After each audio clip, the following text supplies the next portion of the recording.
તમે જોઈ શકો છો આ ભાઈ ખોદી રહ્યા છે.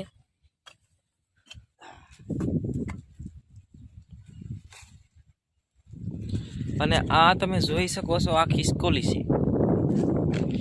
એને અમારે સમાધિ દેવાની છે.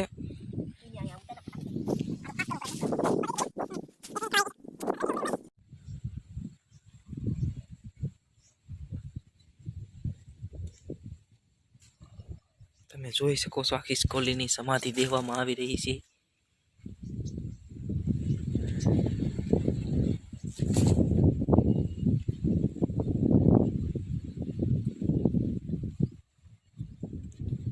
આની આત્માને પ્રાર્થના કરી રહ્યા છે. જોવો તમે કે શાંતિ મળી જાય ખિસકોલીની આત્માને. ચાલો હવે